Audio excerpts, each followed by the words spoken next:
All right, Chaz, let's get right to it. Some things just don't change.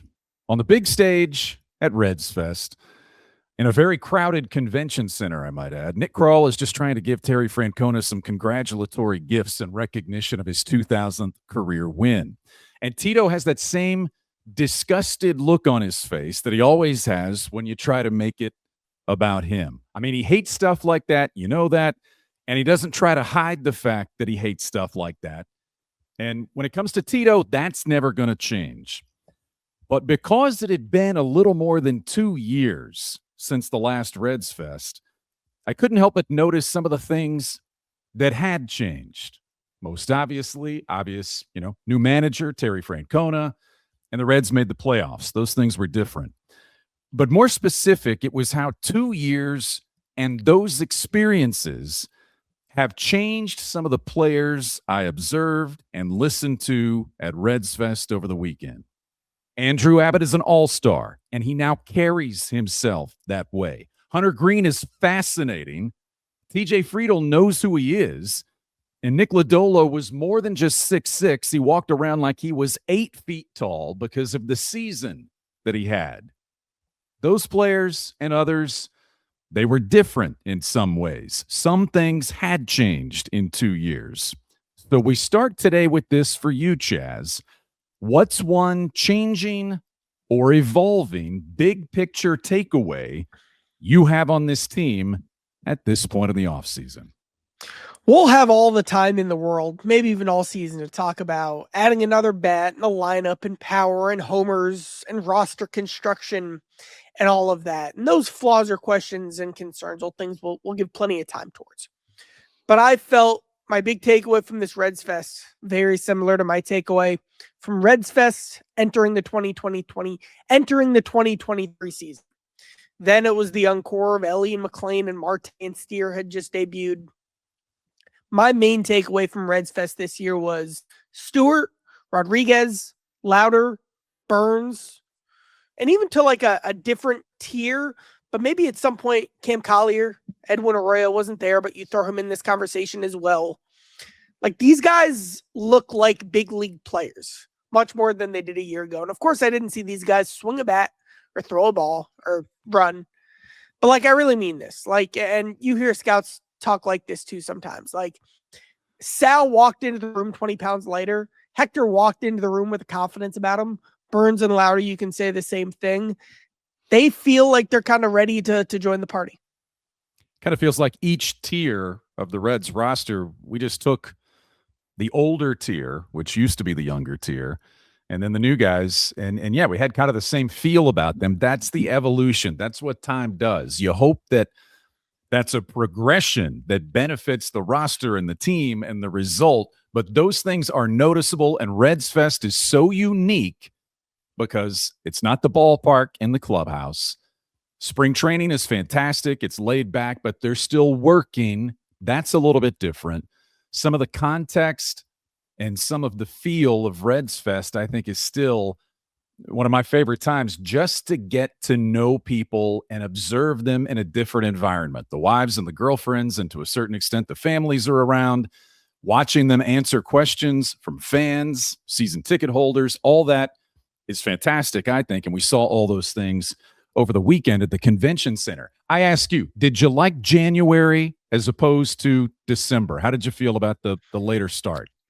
Pro.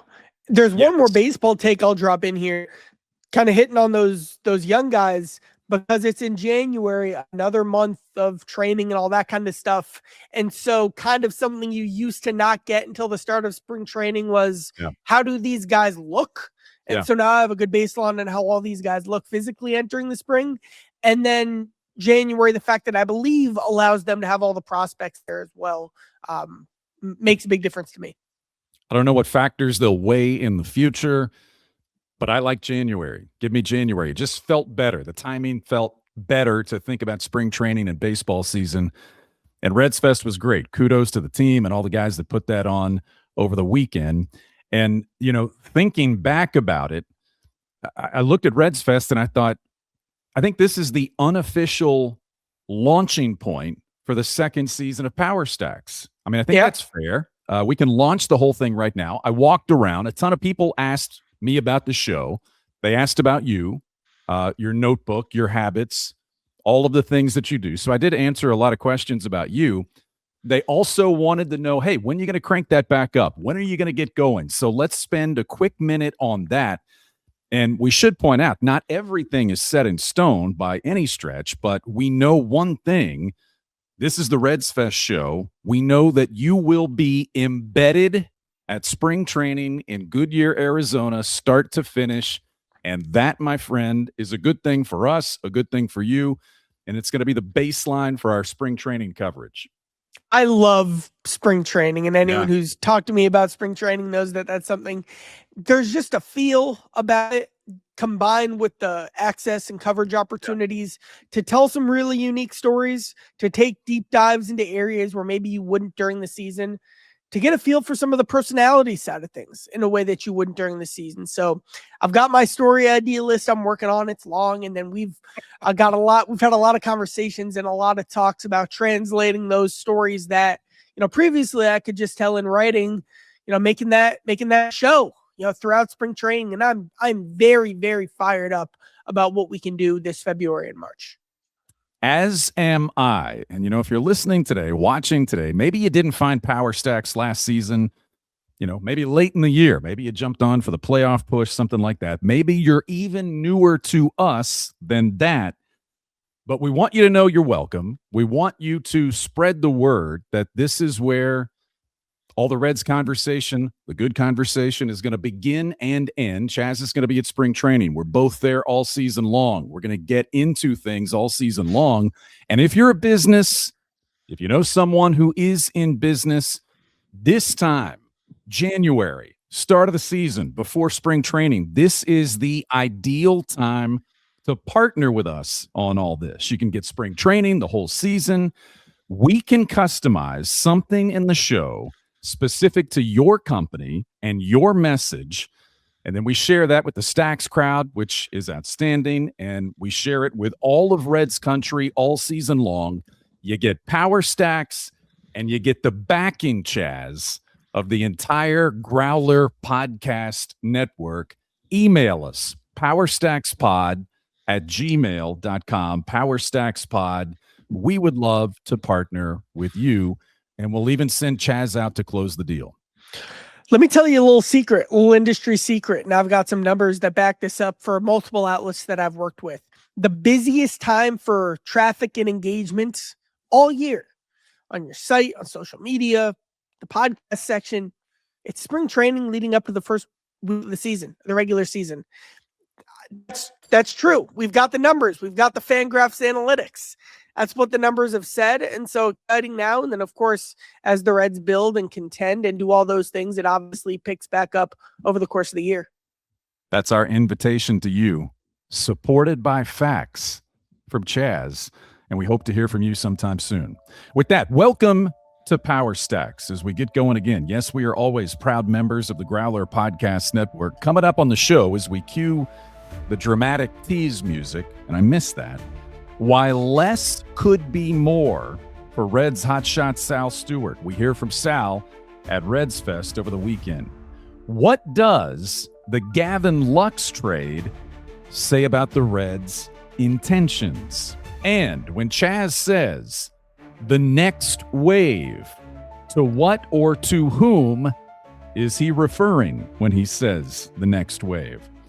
All that's on the way, but we start with the leadoff spot and just some background now. We talked, not long ago about how you patrolled the lobby at the winter meetings and what it's like to stalk stories in that environment. You just mentioned Redsfest. What's it like to stalk stories at Redsfest? You don't have to chase as much. Everyone's more recognizable, accessible, but how does that feel for you as a reporter? Well, I've got the benefit of being in the kind of in the back and in the, I don't know what you call it, the players room, the VIP room, the green room. And they just come through. They're all hanging out and we'll watch a quarter of a college basketball game together and we'll chat about them and or as they sip their little coffee, I'll catch up and ask the player about, how his two kids are doing. Like knowing these guys for as long as I have, you get a lot of that combined with then it's my first chance to meet I guess I'd met Alfredo Duno, but like first chance to meet some of these young A-ball, low A, Luke Hayden, Kyle Henley, Tyson Lewis is a good example. The kid who hit a 119 mile an hour home run. Right. Like this is my first chance to meet all those guys too. So that's really beneficial. All right. So you're in the green room as I was, and there's different things. If you don't know Redsfest from that perspective, players are coming and going, coaching staff coming and going. There are a few set times for some things, but largely, like you said, it's just, hey man, how's your off season? Do you have a minute to talk? And so your takeaway that we did off the top is that in having some of those conversations, you felt like, and this was in the rundown, your words, not mine, the next wave for the Reds is here. You rattled off the names earlier. I'm going to circle you back to Sal Stewart because is less more for Sal Stewart. That was the first thing you noticed about him, right? I don't know if you've heard or if I've ever said this before, Brian. I'm really high on Sal Stewart. I don't know if that's breaking news. Rings a bell. A little. What I love about Sal's story, and I know he might end up playing a lot of first base, but the reason he fell to the number 32 pick in the draft was all these scouts were saying, he's this big first baseman, you know. They didn't make this comp, but like think of like a Rowdy Tellez, Daniel Vogelbach, like maybe not to that extreme physically, but that's what Sal was pigeonholed as. And if you know Sal Stewart, you've seen Sal Stewart, the guy who flipped a walk in the playoffs in LA at 21 years old when he was down. Sal isn't gonna take no for an answer. And he has worked himself into a guy who has defied those expectations. And then at the end of the season, he met with, and physically, I mean, he did this whole boxing routine entering last season that helped him take the next step athletically and defensively. And then at the end of the year, Tito, they have a long phone conversation. He says, I think there's more. I think there's a little more. And then, you know, hadn't seen Sal since. Tito walks into Redsfest, sees Sal, and who's lost 20 plus pounds, and jokingly, lovingly punches him in the stomach to complement the abs that Sal Stewart has developed. And he's lost weight and he looks great. And I talked to Sal about what that does for him and how the athletic shape that he's in translates into what the next step is for this young hitter. How hard you've been working this offseason, because frankly, you look great. Yeah. Well, I mean, it's just I was determined to better myself so I can go out there and give myself the best chance to help the team. I'm super happy with how the offseason is going and how it's gone so far. But the job's not done. I want to go out there. I want to put myself in the best position to go win Rookie of the Year, and that's my sole focus. So I feel like if I go out there and play to win and play hard, all of that will come. But I know what I'm capable of, and I'm excited for the season. How do you make that happen? Be me. Be who I am. Who I am is just enough, and go out there and do what I know I can do. So it's going to be a long season, but just as long as I stay focused and stay determined, I feel like I can go out there and do it. You've always been a great athlete, but this even boosted athleticism. What does that do for you on the field? Well, I mean, it makes me a better defender overall, and it gives Tito more versatility. Maybe I can go to third, give Key a break, and when I play first, I mean, I could be the best first baseman I could be. So I'm super excited, and I feel really good right now. So I'm looking forward to a good year. Has your swing and maybe anything you focused on with your swing this offseason? No, honestly, with my swing, just staying focused, doing my work. I know what it takes to make sure I get ready for spring training, and I'm just focused on that. So nothing too big, but obviously just every day I can get better. They never finished product, so just focusing on the little things. But I mean, can't complain right now. What's the biggest thing you learned from your experience in the big leagues last year that you're taking with you heading into 2026? Yeah, that my work's enough, my preparation's enough. I can be focused in who I am. I can be confident in who I am. There's going to be highs and lows. I know that there's going to be lows. My first full year, the big leagues was a different ball game, but just to know that my preparation is enough and my work's enough, and I just have to trust it. Brian, what stands out to you about Sal and his message and his kind of intensity during 2026? I love it. I can't remember if I said this before, but Sam LeCure, my partner on TV, obviously, late in the season when we got to know Sal Stewart's game a little bit more, how he carried himself, how infectious the energy was, those types of things, he made a loose comparison to Todd Frazier. and don't get carried away with it. I hope no one hears this and goes, oh, they're saying just in his clubhouse presence and personality, a really confident young kid.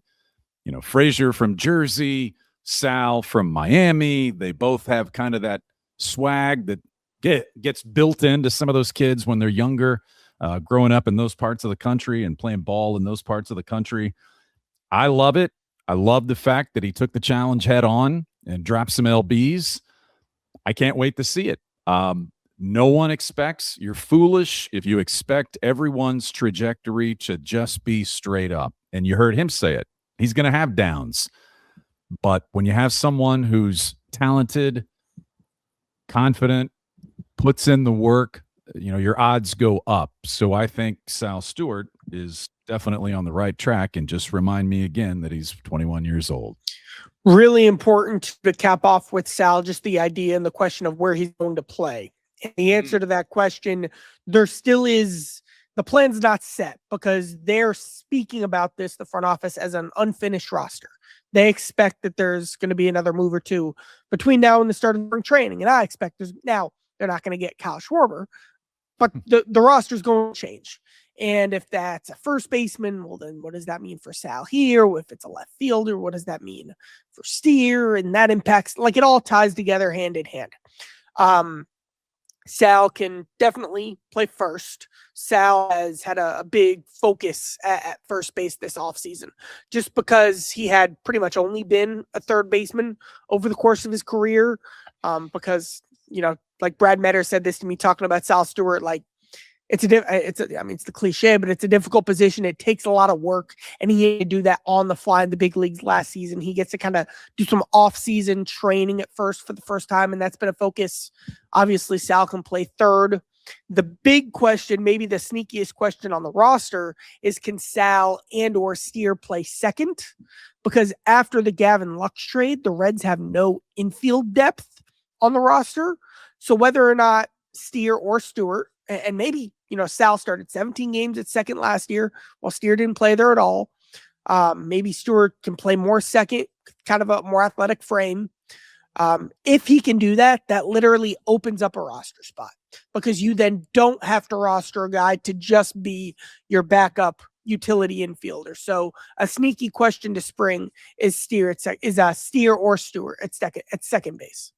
Yeah, and just before since you brought it up, when we talked off the top in the tease, I asked the question, what does the Reds trade of Gavin Lux say about their intentions? Answer that question a little more specifically with some of the background you just gave positionally and what it does on the infield.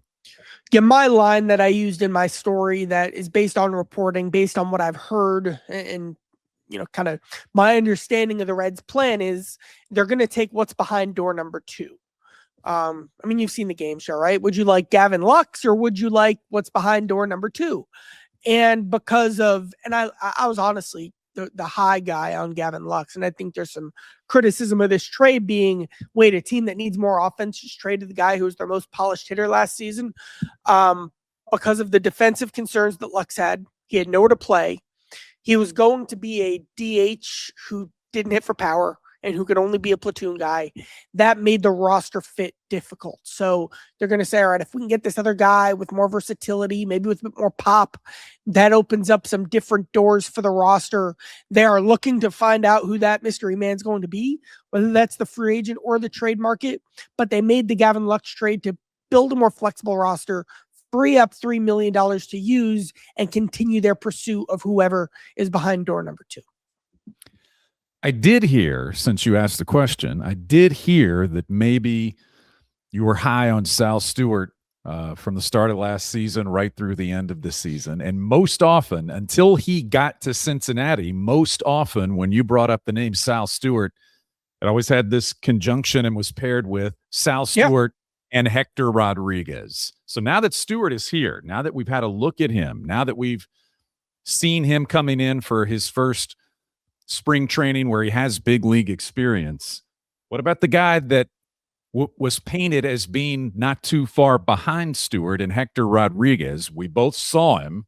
We both sensed his presence when he walked in the room What do the Reds brass have to say about Rodriguez and where he fits coming out of this offseason? I confirmed in this weekend and reported something that I had heard about and was aware of in September off the record, which was that on September 1st, the Reds, as we all know, call up Sal Stewart. They also discussed calling up Hector Rodriguez, and you could only call up one position player. You had one pitcher as well for roster expansion. The Reds were weighing Sal and Hector, who for most of August actually hit better in AAA than Sal. Hector, he's not listed as a top 100 prospect. I think that's a blind spot. I think he should be a top 100 prospect. Kind of a similar tier of prospect as Stewart, Steer, McClain, like right in that range. Hyper aggressive hitter. Got a swagger in the batter's box. He consistently hits the ball hard, and he never strikes out. They weighed calling him up, but didn't. One, because they love Sal, and we've covered that. The other reason was they had at the time Hayes, Lux, Benson, Friedel, Marte, Andujar, all competing for outfield spots. And Rodriguez would have been a 7th outfielder for a team that already had an outfield logjam. So Stewart had a clearer place to play at first because Steer was banged up at the time. Because of the roster fit, that helped break the tie in Sal's case. But the fact that they consider calling up Hector Rodriguez on September 1st last year, and the fact that Hector can hit, shows that everything we just saw from Sal in the big leagues, that could have been Hector. Hector is in position to make this roster coming out of camp. I also appreciated the fact that when I talked to him, he called me Poppy. So he's got that confidence about him, and that's and that translates into who he is as a hitter. And let's just face it, like I like Steer, I like McClain, like I like these hitters at Stevenson. They're more reactive, all right, polish, let's hit. Hector's like, I'm swinging, man. Like I'm doing my thing and I'm going, like almost in like a Nick Castellanos kind of way. And that's not a great comp, but it's not a bad comp either. But just because of this aggression that Hector brings to the batter's box. And Hector Rodriguez, we're always going to circle back to this with some of the players that we talk about. Hector's how old now? I believe still 21, same age as Sal. Okay, so very young, inexperienced player. But as you pointed out in your piece, there are things that certain players experience that maybe heighten their growth or drive it a little bit more. And you pointed out the fact that maybe some of that's happened for him in winter ball, right? Yeah, Hector, by the way, yes, 21. I just double checked. Hector was, Brian, do you remember who the Reds got? This is kind of you don't need to do this. In please don't ask me. In the Tommy Pham trade, you don't remember who they got in the Tommy Pham. You don't remember who they got in the Brandon Drury trade in 2022. In 2022, they trade Tyler Naquin and they get 2 18-year-olds. One of them's Hector Rodriguez, who was not on the radar. Just like the guys the Reds got for those other guys, we've never really heard from him. Hector, kind of took a flyer on him. They kind of call it a lottery ticket when you just pick one of these kids out of rookie ball who you barely have any information on just because they haven't played much baseball. Hector had a nice first full season with the Reds organization, but then he's 19 years old entering the 2024 season. He's from the Dominican. He says, I want to play in the Dominican Winter League. The Dominican Winter League is a competitive, tough league. It's full of guys who are guys who missed time due to injury in the previous season and need some reps. Guys who are working on an adjustment. Like a perfect example was Jose Barrero played in this league a lot because he had stuff to work on as a big leaguer. And then a lot of guys who are kind of AAA, right on the verge, the kind of the best guys you can get in that league. And then you also have all-stars make cameos and play 5, 10, 15 games. So it's high competition. 19-year-old Hector Rodriguez wants in. And all of a sudden, he's so good that he's sitting third for the best lineup in the league at 19 years old. And that is when he got on my radar. And every single conversation I've had about Hector over the last 3 years has been, man, it all started for him in the Dominican Winter League. Yeah. So now and I thinking should- of cut. Yep. Yep, and go ahead. The league, as you said, aside from the level of competition, from what I've been told and you've been told, there's an intensity to it that you don't find everywhere else. And a lot of that comes from people in the stands, but it's not there. It's not a league just to go play to get some swings in. You are driven and motivated greatly to win and perform and show in those leagues. And again, insert 19-year-old there, that has an impact on people. There are only 6 teams, so the rivalries are intense. For the guys from the Dominican, it's their only chance to play at home. Managers get fired just because they have one bad losing streak. It's an intense environment. And as you said, it's a place where people play to win. And that experience really informed Hector. And I talked to Hector about this. I talked to a bunch of people around the organization about this.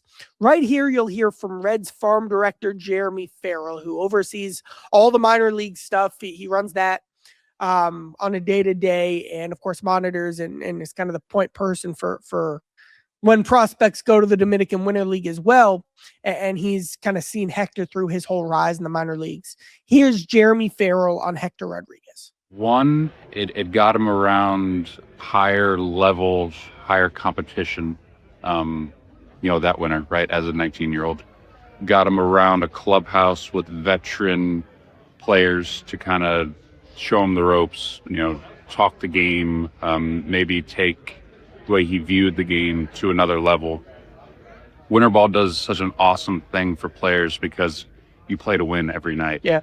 So whether it's the accountability factor, the ability to show up, the ability to move a runner with the game on the line, the championship winning baseball type things that maybe, in the States show up later in the minor league season or, in playoff baseball, that's every night in winter ball. So for him to be in that environment and then to have success and the way he went about his business, it sounds like the guys kind of embraced him and took him under his wing, and he's really flourished, performance-wise since then. You've seen him take more pride in his defense, take more pride in his base running. He plays with more confidence. He speaks with more confidence. I think looking back at that time, that's when his career really started to take off. Can you describe what the level, is it around a triple? Obviously there are big leaguers playing, but around a AAA level, just in terms of the quality of competition? I think it depends on the time of year. Early on, it may be more lower level minor league players as, some of the bigger names are taking a break and, getting to the gym and preparing for the next year.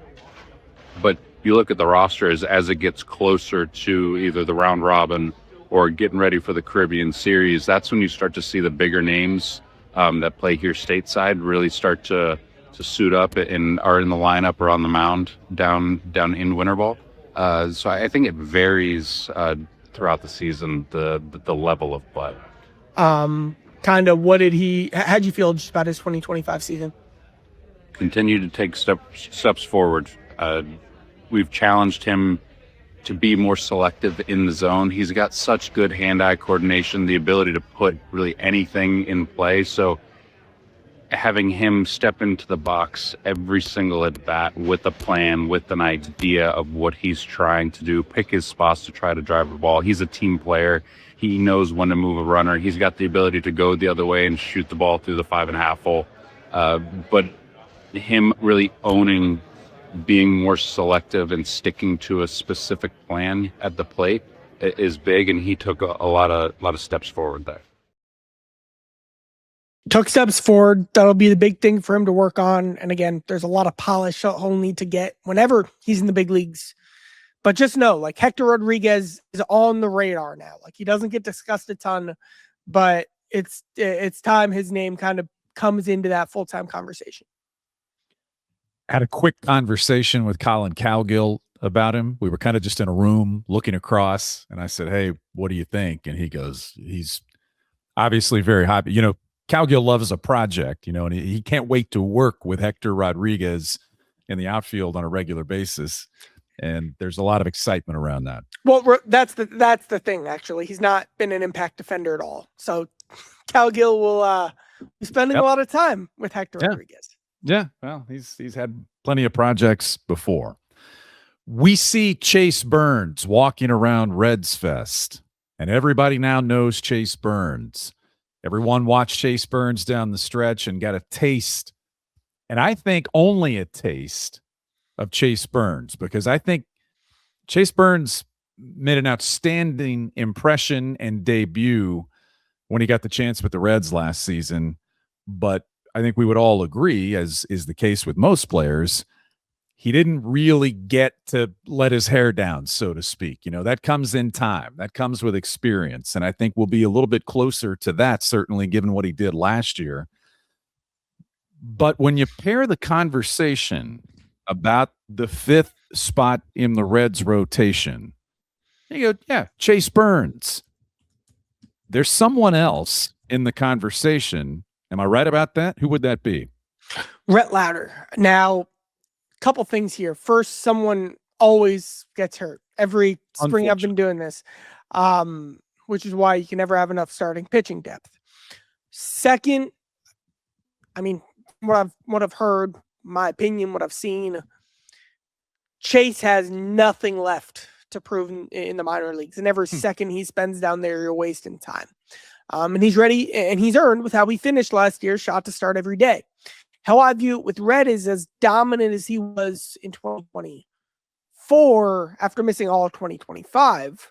There is nothing wrong with having him get a couple starts in AAA, get back in that rhythm, get back in the routine. Or an injury opens up and you've got a top 10 pick ready as your depth to step into a starting spot. But Rhett's a guy that's, kind of been forgotten about, that's flying under the radar, that sneakily is as talented and as, has a ceiling that's up there with anyone on the roster. We've seen it. He's got a 1.17 ERA in his career, and he might be the most interesting guy to watch in camp when you combine that ceiling and that track record, plus the mystery of having just missed a full season. So I caught up with Rhett at Redsfest, just about where he's at now. He's doing. How different is this offseason, maybe even compared to last time? Because it's a normal offseason for you, but what are those differences? It's a little bit shorter, coming from like the fall league and not getting back until November, but feeling pretty good. So I can kind of did what I wanted to do this offseason. Not had to worry about really an injury or anything. So more normal. Just like kind of kept throwing throughout after the fall league, and then slowly progressed, and then kind of just really took what I learned from rehab last year and just really dove into my process and everything. So I learned a ton last year, and then kind of just went all in on that and worked as hard as I can on the stuff I learned. Can you share some maybe about what you learned and what you like mobility, kind of just learn my body. So everybody does mobility, but you don't know until you like really get down deep into your body, see what everybody's different, everybody's makeup's different. So I learned a lot what worked for me last year, and kind of just rode with that. So like the hips and then just staying on the core work and working with some nuanced stuff like in the feet, and just a lot of just all around mobility and things that I learned that I didn't know really. This is a dumb question. How did the oblique happen? Like kind of a weird injury, right? You just pitched. Yeah. Looking back on it, I mean, it was probably more of a chronic thing that had built up over time. But it was weird because if you've never had one, you don't really know what it's coming beforehand. Like my back would just begin sore after I pitch, and it'd take a little bit longer to recover. And then it really was just as simple as like one pitch, it just like went, and it was pretty bad. But I think looking back on it, it was a chronic thing that led to the one pitch, but no one knows for sure like why it happens, how it happens. Like you can look around the league last year, there's a lot of obliques, and we had a couple on our team. So like it was kind of like a newer injury that's kind of getting more and more common. And I just did it pretty good. So it took a little bit longer for me. How much did the mobility, that kind of stuff, like now I assume you're a stronger rehab person than you were a year ago. No, it's huge. It's huge. Just being able to get to different end ranges and kind of just holding those ranges throughout movements, and at the end of the day, it's everyone gets tight and cold when they're not moving, and you want to expand your end ranges when you're cold, and then make it easier to warm up. So like even when you do, say you have a long in and in between, and you're sitting down for maybe 20 minutes. can get up and you're right back ready to go. So there's a lot that goes into it, but I'd say just being mobile and learning your own body because everybody's going to be different. What's kind of your mindset entering spring training, just in terms of where you're at and everything? I feel good. I'm ready to go. I feel like I'm throwing the ball good right now and just slowly progressing to where I want to be and just trying to leave last year in the past. And I feel confident where my game's at. I just ready to get back on the field is the main thing. With how good you've been, do you kind of set expectations for this season or just let that take care of itself? I'll let it take care of itself. I never really set expectations for myself, kind of do what you can control. And like I said, I'm excited to get back on the field and just play baseball again. Like sitting in Arizona all last year really changes your perspective and why we play this game. And it's just fun to be out there no matter what it is, what level or what's going on. It's just fun to play. Chaz, since he missed the whole season, take me back, think back in the file in your head. What was the last thing you remember thinking and or being told about Rhett Lowder and his progression and how he pitched when he was at the height of making his first impression? What did they say? What do they like about Lowder? What I remember the most from when he debuted was in 2024. It was at a very tense point. Probably the most tension I've ever felt in the Reds clubhouse was that stretch in August of 2024. And frankly, I believe they had a winning record that September. Like, that was the month where it got to a point where, all right, it's time to make a change at manager. They didn't make that decision in August, but it turned out kind of how things ended up being what set up the change. So things were tense is all I'm trying to say. And they're like, man, what can we do that'll help? They call up Rhett, and that's a lot of pressure on a guy in his first full year of pro ball. And he comes up and he shoves. And I believe just like Chase Burns, he faced some great lineups at the beginning of his career.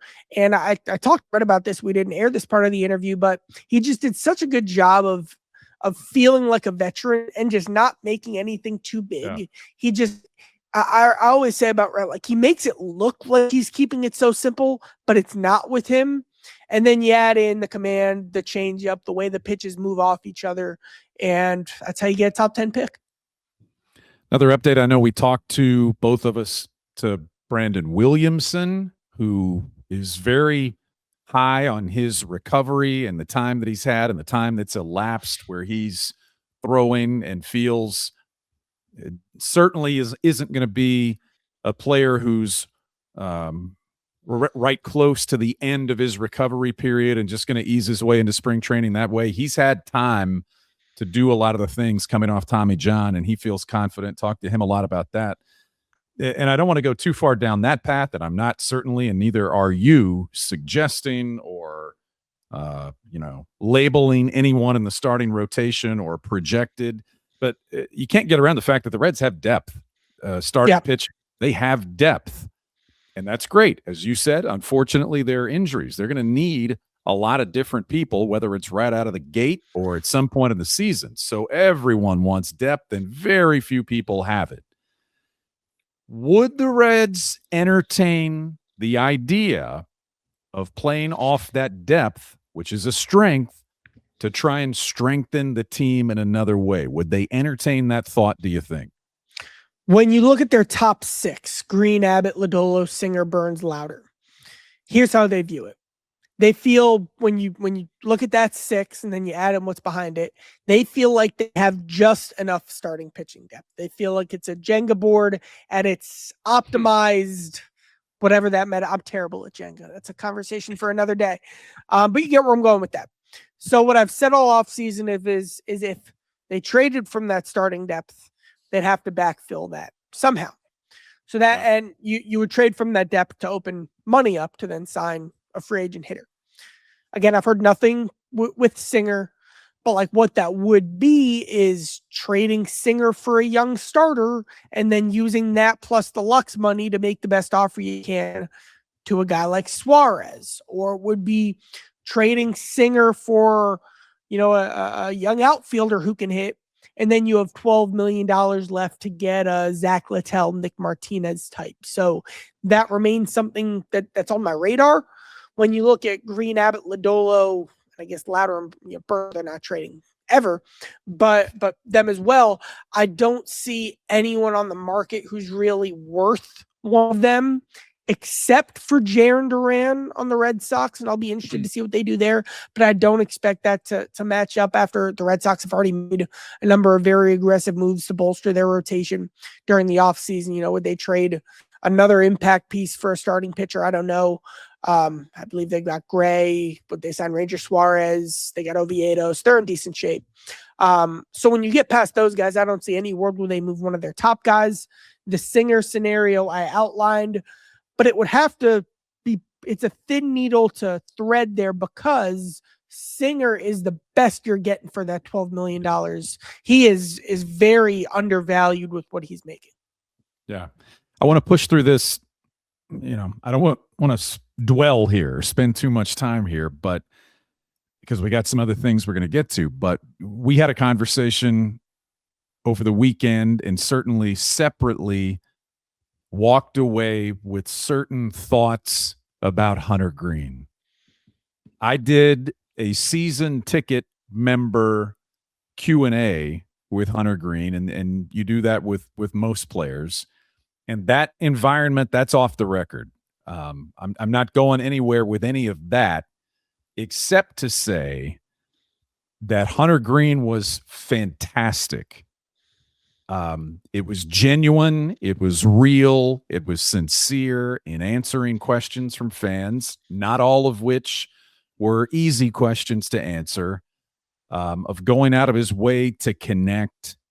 All of that to say, a lot like we talked about some other players off the top, Hunter Green has grown, in my opinion. Hunter Green has matured, in my opinion.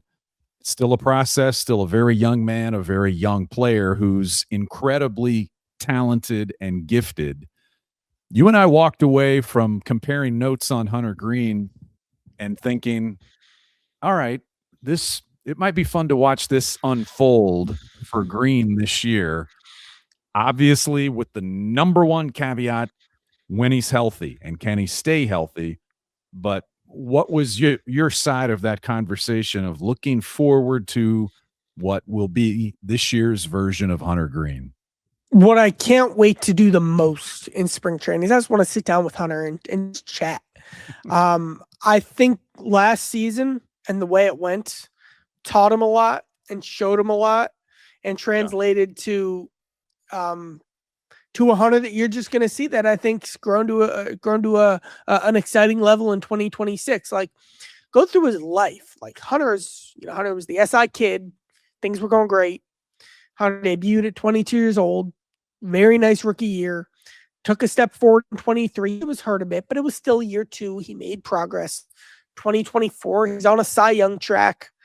And then 2025, of course, last year was an adversity year for him, and he had great starts, and the Reds don't make the playoffs without him. But it was kind of the first time where he's ever, faced that sort of roadblock, that sort of adversity, or it just hadn't been a straight line trajectory upward for Hunter. And that's a very unique experience to have for someone who has been a star for their entire life. And I've been very impressed with everything I've heard Hunter say, reflecting on that year. I can't wait to talk more just about his mindset and how that might, be slightly different or evolved entering this season. And that is the story I'm most looking forward to writing this spring. There you have it. I'm going to ring the bell for that. I like that. Very quick Tito's take. I just want one thing from you as everybody peppers the manager who we haven't seen in a couple of months with all the generic questions about the offseason and what the Reds have done or not done. We have a very quotable manager to cover in Cincinnati. He's good in print. He's good TV. One thing Tito said at Redsfest that you walked away with that was top of your list. He said, if we want to be a pitching team, we've got to catch the ball. And that idea, I think you see reflected with a lot of moves that they've made, especially Brian Hayes. They keep putting an emphasis on defense. And like, even now this offseason, like he talked about Friedel might get some reps in left in case the roster changes. Could they add a center fielder? Like, that would be something that would improve their defense. Like, so that being that much of an emphasis is something that's on my radar. Names that have since entered the chat since the last time we talked: JJ Bleday, Dane Myers. Where do they fit? Where do they register on your offseason Richter scale? Small. I mean, they're making $1.4 million in Dane's pre-arb. But all right, a couple things. Like there's talent, just pure talent there with each of them. We always talk about, we actually have talked about this a lot on this show. It's always a conversation, Chris Flaka, the hitting coach, the staff. What are they? What aren't they? JJ especially is going to be a great test case for this group. What can you do to develop someone with premium talent? Number 4 pick in the 2019 draft. Standout, great, very good player in 2024. Fell off the map in 2025 and needed to change of scenery. What can you accomplish with this sort of player is a very interesting developmental story to me. And then depth, Bleday and Myers both factor into this. Like last year, Dunn and Hurtubise both made the opening day roster. In 23, Jason Vossler made the roster. Nick Martini in the opening day lineup in 24. Like, the Reds have failed at building enough depth over the previous few years. And I was talking to someone about this on Saturday. I really believe this. Right now, how I see it is the best the Louisville Bats lineup has looked, aside from kind of the 2 weeks where they had Ellie and McClain and Strand and all them, and it was a party. Aside from that run, this is the best to me that lineup has looked. So Bleday and Myers, they'll be on the big league team, I would expect. But also as a whole, you have a better bench and better depth in the organization.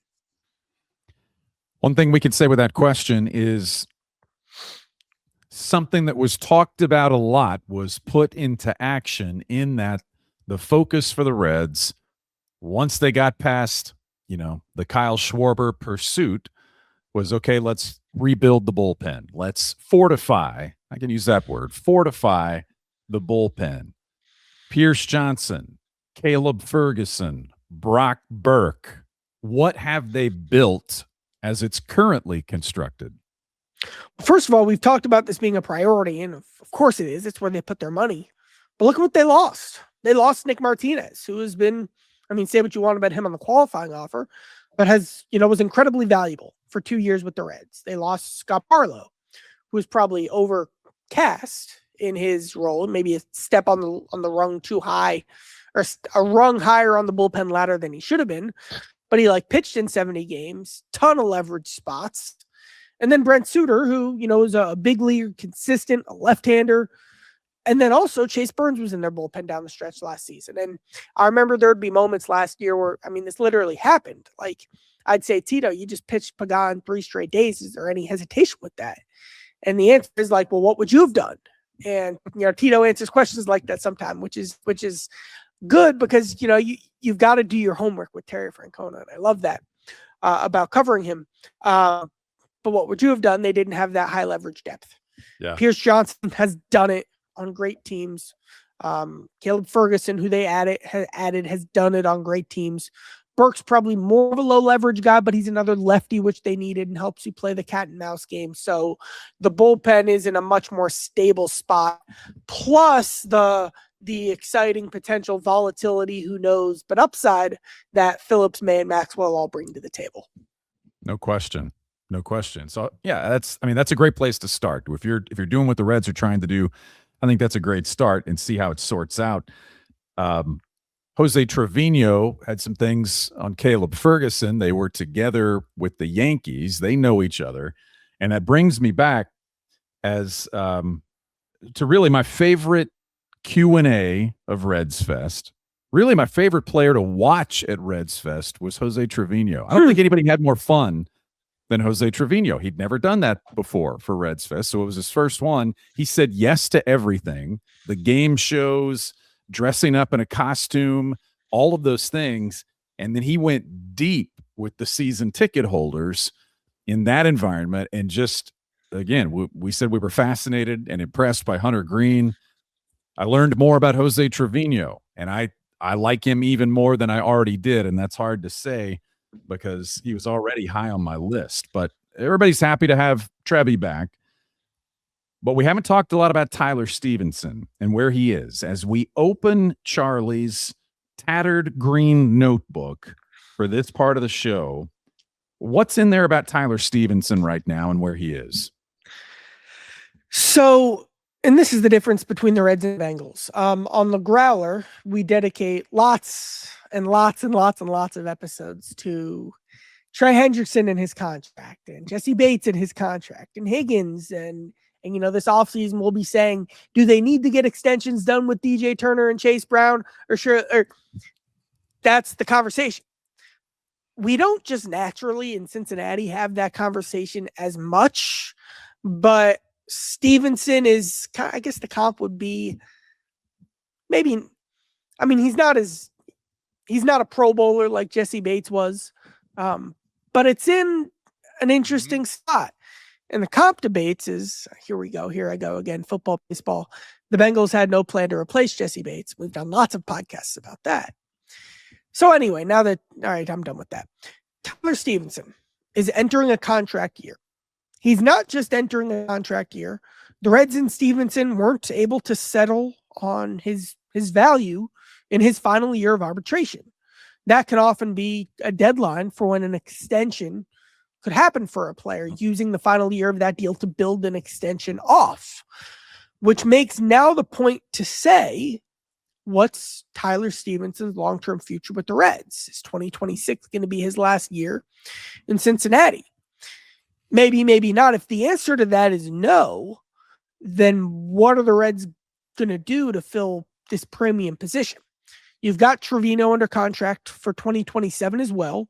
And I like Trevino. You like Trevino. Investing in him as your number one starting catcher for a full year would be a decision for a guy who hit like 150 over the second half of last season. You've got that. I'll just tell it how it is. In AAA and AA and High A, you have no catching prospects. You've got Alfredo Duno, 20-year-old in Low A, has to prove he can catch. He has to take that next step offensively, calling games, working with pitchers. He's also just 20, and I don't have the stat in front of me, but there have been 3 catchers over the last 10 years who have been starting catchers at 22 or younger. So it's not even realistic to say, yes, just hand Duno the keys in 2026. Right. So the Reds have to decide what their plan is at catcher in 2027. Is Duno going to stick at catcher in 2028 and beyond? Or is Stevenson going to be a part of this somehow? This is one of those conversations that I think should be talked more about, just like we talk about DJ Turner, Trey Hendrickson, Jesse Bates, because the parallels and where we're at now is a very similar spot. That is something I hadn't really thought about, and I think that's interesting. I think that's something, certainly it's been discussed with the Reds front office, but in terms of topics that need to be addressed, I put that one up near the top.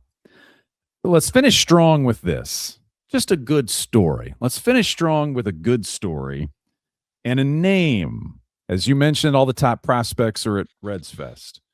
If I give you Kyle Henley, what can you give me in return? Again, this is one of my favorite parts of Redsfest, because what I knew going in was that Henley was in Daytona last year, had a decent batting average, and stole, I'm looking at it now, 57 bases. That's all I knew about Henley. He was their 13th round pick, the 14th round pick in the 2023 draft out of high school. He walks in, and he's taller than I realized. And then you talk to people, I do this with all the guys, all the big leaguers and minor leaguers, people about him. I talked to Kyle as well for about 10 minutes as well. And here I go with another football metaphor. The truth is that I found the guy the Bengals should draft to fix their secondary, and it's Kyle Henley. Now, of course, that's not going to happen because he's in the Red system. Colleges were interested in Henley coming out of high school playing football, and he, to me, screams versatile defensive back, tall, lanky, fast. Said he ran a 3.8 40 in high school. He says now he'd be in the 4.2s. Now I know a lot of, but that's that wait right there. He said he would be in the 4.2s. That's that cornerback mindset. Every star corner thinks they can run a 4.2 40. Okay. But But you I think I feel 4.38 is legit though? I think that's legit, and I Okay. think that aside from Millie De La Cruz, this guy might be the best athlete in the organization, based on some different things I've heard about Kyle. So plays the legit center field, still young, can't hit the breaking ball right now, really can't. Struck out a ton, so he's got that to work on in 2026. But he went from a guy who I knew something about to a guy who was fascinating to talk to, who is an incredible athlete, and who I was excited to learn more about. Who maybe, if you're little, who's the sleeper in the Reds farm system going to be? Kyle Henley. He might be an answer entering 2026. That'll be fun to watch when you get to watch him work out and run and poke around and ask guys that have watched him run. I'll be interested to see if your football comp stands on Kyle Henley once everybody's had a little longer to take a look at him. Chaz, Tito started opening day in his first year in Cincinnati in a dentist chair early in the morning. You started this day in the dentist chair early this morning. Both of you performed admirably at work, I must say. I mean, there's a joke about Ian Jabot in there somewhere, but nothing's coming off the top of my head. No, but we all know where that would go. That's good. All right. If you're listening for the first time, you heard our pitch off the top. What is Power Stacks? It's plugged in. It's well-sourced. It's great stories. It's smart conversation. And it's all about your Cincinnati Reds. And I think we're kind of officially off and running for season 2. So Chaz, appreciate it. We'll figure out what's next and get a few more things set on the calendar and spread the word on that. But Redsfest in January, I'm a fan. I think it gave us a good launching point. I had fun too. All right. For Chaz, for producer Kent, and everyone at the mothership of the Growler Podcast Network, thanks for checking out Power Stacks, and we'll see you next time.